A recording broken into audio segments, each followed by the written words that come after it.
Hi everyone, in this video we're going to be going over the end of apartheid, just a fairly quick run through of the key things that happened in the 1980s and the 1990s that led to the end of apartheid. So as you watch this recording, please can you complete the timeline, adding any key events to the dates along the timeline. I wanted to start this lesson by looking at an interpretation from Colin Bundy. So Colin Bundy writes the book Short Change, South Africa Since Apartheid, and in this he's actually exploring the society post-apartheid and the kind of issues the ANC have faced whilst in government. But in order to do that, in order to actually understand the present, it's important to look back at the past. And his opening chapter looks at what causes the end of apartheid. So he first looks at why did the National Party and the ANC enter negotiations. I'm just going to read the first paragraph from that because I think the interpretation is extremely interesting. So it opens with, why did the National Party enter negotiations? Asked a South African TV interviewer in December 1990. Because it had run out of alternatives, was Foreign Minister Pik Bota's pithy response. F.W. de Klerk, looking back, agreed. By late 1989, it was very clear that the government's emphasis had landed us in a dead-end street. Even the hardliner Adrian Volk, the Minister of Law and Order, told a reporter in September 1989, "Everybody realises that the status quo cannot continue." They were right. After 4 decades in power, the National Party was in a political, ideological and economic crisis. The apartheid project had run its course, and when ill health ended the petulant presidency of P.W. Botha, his successor and colleagues grasped an available nettle. The crisis had long-term roots, exacerbated by more immediate pressures. So what we're going to look at are these long-term roots and these immediate pressures, these causes to the end of apartheid. And I'm going to scan that chapter for you so that you can read it if you want to add it as one of your interpretations. It's very succinct and to the point, and I think it's quite a powerful interpretation as well. So 1978 is a key date because it sees the change in the leader of South Africa. So Vorster, the former Minister of Justice, he was quite a staunch Afrikaner, very pro-apartheid, and we saw that he was essentially Minister of Justice at the time of the Rivonia trial, and we saw the way that they tried to effectively push for the execution of ANC leaders, but instead just decided to put them into Robben Island and effectively rendering the ANC fairly useless or in its wilderness years for that time period. And he was appointed by Verwoerd, so he's very close to this ideological kind of giant in terms of apartheid. As Prime Minister, he follows this hardliner perspective. He creates the Terrorism Act, he's governing at the time of the Soweto uprising, and he's in office at the time of the murder of Steve Biko. And we saw, looking at the source, that actually the murder of Steve Biko wasn't an accident, it was something that was pushed for, and he was the person pulling the strings at that point. However, Vorster is implicated in a scandal called the Mouldergate scandal. And effectively what the Mouldergate scandal was South Africa was, of course, receiving fairly bad press across the world because of the way it was treating its citizens, or the Africans within South Africa. So what happened, because of this, they were effectively buying journalists. They were taking them on holiday so journalists from Britain, for example, taking them on holiday in exchange that they reported on South Africa in a positive light. This, of course, is incredibly corrupt and incredibly wrong. It upset the people inside South Africa, and as a result, he has to resign, being caught up in that scandal.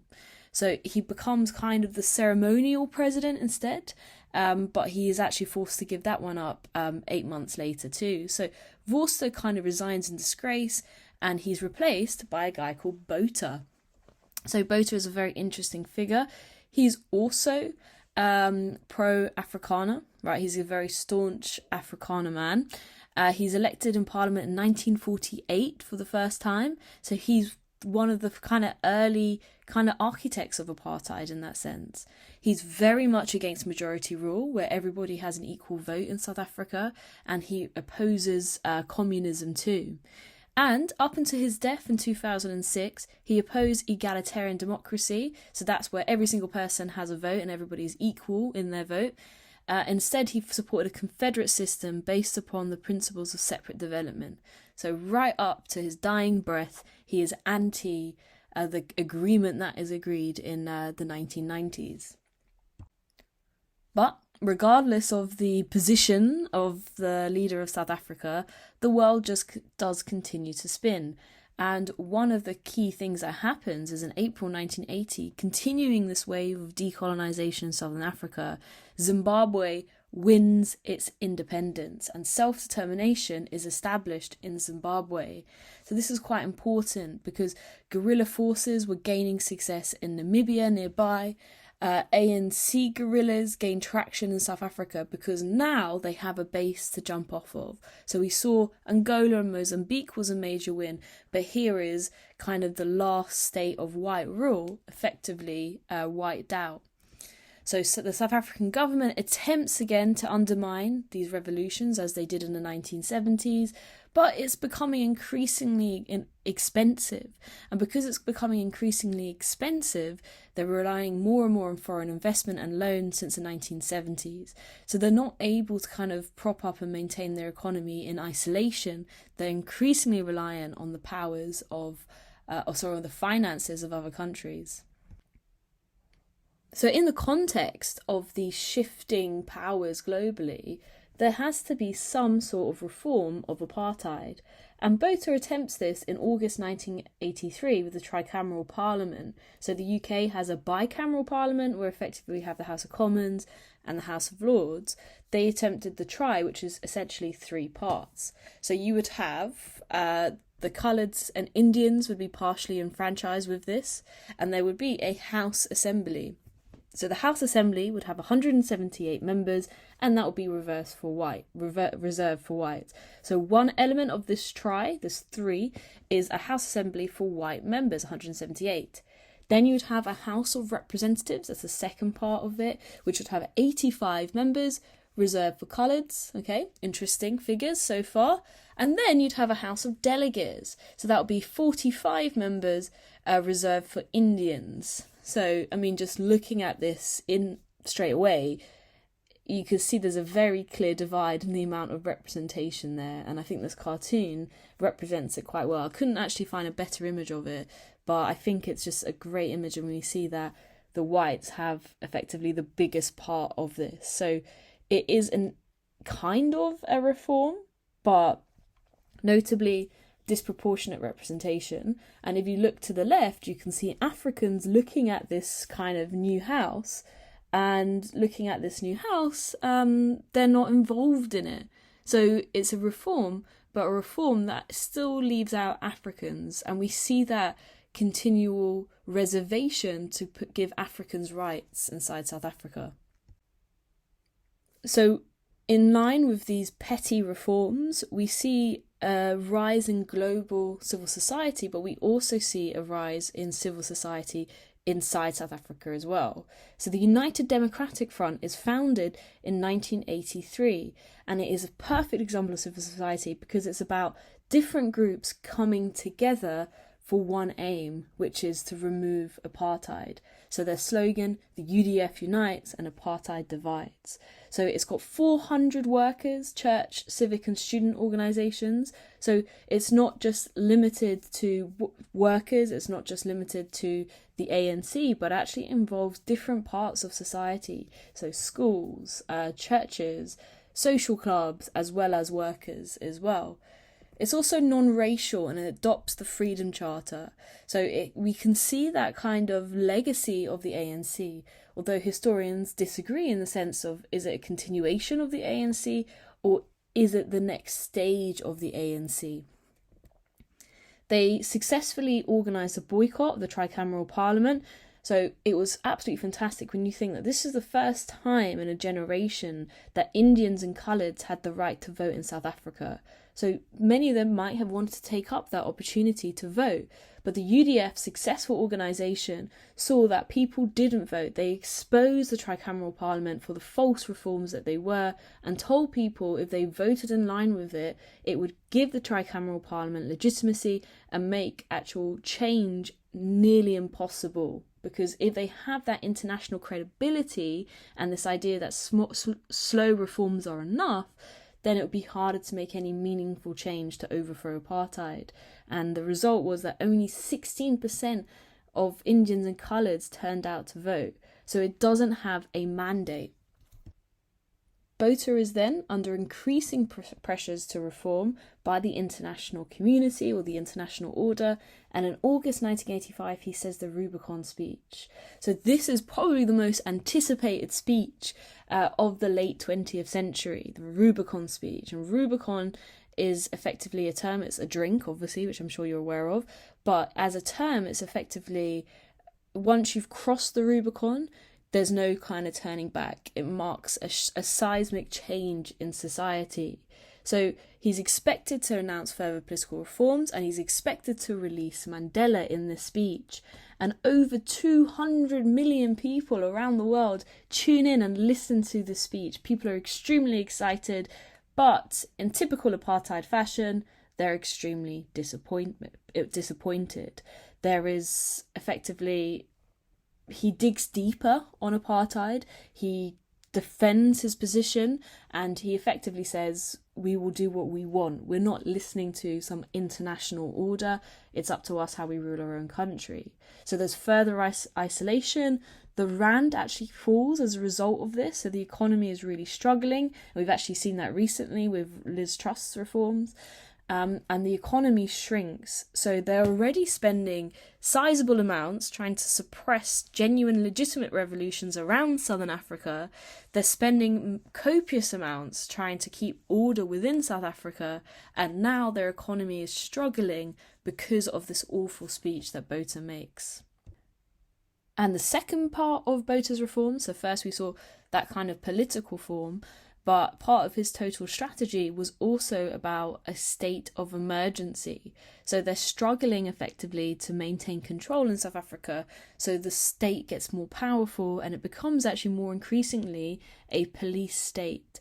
So in July 1985, a state of emergency is declared. There's rioting in townships. Black resistance makes parts of South Africa ungovernable, and that's a call from the ANC. Let's make South Africa ungovernable. Alongside this, you also have increased international isolation, especially after the Rubicon speech. So in 1985, South Africa is facing this economic crisis. There's actually sanctions coming on to South Africa now, which we'll look at more in the lessons. And there's also major international businesses are pulling out of South Africa. So states are starting to isolate South Africa economically, but now we're actually seeing businesses withdraw. And after a 16-year campaign by the anti-apartheid movement, Barclays Bank withdraws from South Africa, and it's a phenomenal campaign, a phenomenal example of people power within Britain putting pressures on another government. You also have, in 1988, the Battle of Quito Carnaval, which was kind of during the time of self-determination in Angola since 1974. So effectively, Angola's had its self-determination, but as we looked at in the lesson, South Africa was continuously trying to fund the white former government in retaining control. But what happens is the Cuban forces go to Angola to support them. So the South African Defence Force is supporting the whites in Angola. Cuba has come to support the black revolutionaries and maintain their independence. And as a result of this, quite embarrassingly, the South African Defence Force is defeated and has to accept that it is unable to restore white rule inside Angola. So it's a crucial, important moment. And as Mandela says, it's a victory for the whole of Africa, and it's a decisive defeat, and it breaks the myth of the invincibility of white oppressors. So quite a crucial turning point where we see it's something that's motivating for black revolutionaries inside South Africa, but also something that kind of breaks the invincibility myth of white power. At the same time, Mandela's popularity as an international figure continues to grow, and we see in Wembley Stadium in 1988 Mandela has a 70th birthday party. Of course he can't attend, he's in jail, so he's unable to go, but this increasing call to see Mandela as a legitimate ruler of South Africa and calling for him to be released from prison to be able to negotiate the end of apartheid. And this is hosted in Wembley Stadium but broadcasted to 500 million people around the world. So really solidifying Mandela's role as the future leader of South Africa. And then Botha's health is getting increasingly worse. And in February 1989, de Klerk ends up replacing Botha. So Botha suffers a stroke, he's really struggling to maintain power, and he resigns as leader. And de Klerk is an interesting leader. Here he is doing yoga, which is an interesting story, which I'll explain when we get back to class. But effectively, de Klerk takes over, and he's seen as more of a pragmatist. So Botha is very dogmatic, very kind of digs deep into his ideology and will not change, whereas de Klerk is more kind of somebody who reads the situation and will adjust and adapt if necessary, which is incredibly important. And throughout this time period in the 1980s, there is negotiation between kind of people representing the National Party and representatives of the ANC. But in 1989, Mandela actually receives visits and people start to visit Mandela. He is moved to a lower security prison, so taken out of Robben Island, where he can have these meetings. So in July, he meets Botha, and in December, he meets de Klerk.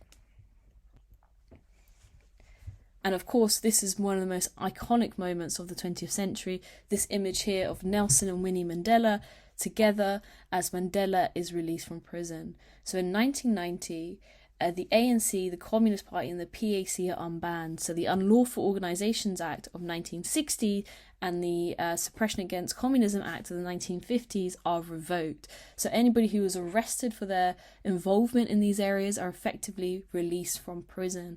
And this is global news, and effectively Mandela is released. He does not renounce his commitment to armed struggle, though, and he refuses to do that until the South African government also puts down their weapons. And what we see is this moment of hope in 1990, but apartheid doesn't end until 1994. So what happens in that time period? So in 1990, we have extreme violence. We start to see internal conflicts within South Africa. One of the criticisms of the ANC is that they're predominantly a Xhosa organisation. But one of the biggest groups, the second biggest group in South Africa, is the Zulus. So the Inkatha Freedom Party, which represents the Zulus, they effectively say that we don't want Mandela to be our president. We don't want to have the end of apartheid. We'd like separate development. We want to have our own Zulu nation instead. So the question is, who should be the rightful leader? Should it be Mandela or the Zulu leader, Buthelezi, instead? So within this violence, it's really urgent that a negotiation is reached quickly in order to stop all these tensions escalating into an all-out civil war. And in 1991, CODESA begins their negotiations. So CODESA is the Convention for a Democratic South Africa, and it's effectively these key players meeting to discuss how that should look like. They aim to establish a new constitution, the interim government, who will be the government for overseeing this change in governance between apartheid and whatever the future South Africa is, what will happen in the homelands, the Bantustans, how long should these changes take, Do Africans have to just continuously wait for freedom and equality? And that involves questions like the electoral system. The National Party don't want to have one man, one vote, because if it's one man, one vote, obviously Africans as a majority will effectively decide who the government is. So there's a lot of disagreement and criticism between those ideas. And so, in order to give these negotiations credibility and legitimacy, they felt it was important that white people got to have a referendum on whether or not they accept reform. I know, very interesting. So the question is, do you support continuation of the reform process which the state president began on the 2nd of February 1990 and which is aimed at a new constitution through negotiation? So yes or no, a simple question, and we can see here de Klerk is advocating for yes in this speech. So will they accept a negotiated constitution? The whites vote, and they agree. They said, yes, let's accept this, and Codessa 2 begins to meet. So Codessa 1 was about deciding what future would be, and it was agreed that it would be a negotiated constitution. And then with this referendum, they had the mandate to continue Codessa and continue these talks. And it's the creation of a transitional executive council to prepare for democracy. Although the extent of Codessa is questionable, and we will look at that more in the lessons. There is then, so it's kind of seen as the negotiations are struggling. There seems to be this real moment that the National Party will not compromise, and they will never compromise on one man, one vote. They're outright refusing to. And rightfully, the ANC and other organisations like the UDF are saying, we will not compromise on this. It can't be a democracy if not everybody has equal rights. And within these discussions, Codessa is struggling. It seems there's no progress. And then there's this huge blow to African people in South Africa. And that is in 1993, Chris Hani is assassinated. So we saw Chris Hani when we looked at his role in the MK and his criticisms of the ANC. And he's probably one of the most popular figures in South Africa, very close to the popularity of Mandela. So this is a road fork. It seems that South Africa is going one of two ways, and it seems like after this assassination by a white Afrikaner, that the way it's going is a bloody revolution. But what Mandela, of course, wants is a peaceful social revolution, and that's what many people want in South Africa too. It's hard to wage a war and continue that war, so a social revolution carried out through negotiation instead of violence is preferable. And Mandela makes a huge television appearance, appealing to the public to say, yes, Chris Hani was assassinated by a white man, but we only know who his assassin was because a white Afrikaner woman came to us and told us and reported it. So effectively saying, it's better that we work together. This was the act of a singular mad person rather than actually the reflection of white South Africans in general. And so, with this, more negotiations take place, and in 1993, something which seemed more or less impossible happens. A constitutional agreement is reached. There is an acceptance of a Bill of Rights, where everyone shall enjoy all universally accepted fundamental rights, freedoms and liberties, as well as access to information. This is so important when we think about the oppressive structures of apartheid. Now people who were oppressed under certain laws can look into government decisions behind that and have freedom of information and freedom of access. Within this, there's also the right to environment, which is not harmful to health or well-being. So we think about the conditions of the Bantustan. This is effectively a right to not live in conditions like that, not live. Then in 1994, South Africa holds its first democratic election.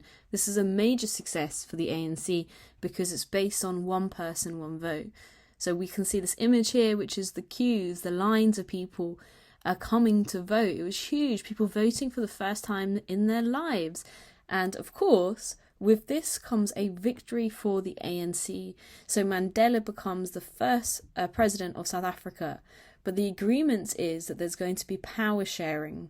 So effectively, yes, the ANC were pretty much guaranteed to get a majority, so there was kind of a sunset clause involved, which essentially said that the National Party would be co-president with whoever wins this election, effectively the ANC. And it's called the Government of National Unity, where the National Party would be able to kind of oversee these major changes that were happening in South Africa to represent white interests. The national unity comes to an end in 1996 when the National Party withdraws from government. And that's a whole kind of different story. But effectively, we see 1996 is the beginning of fully black rule in South Africa.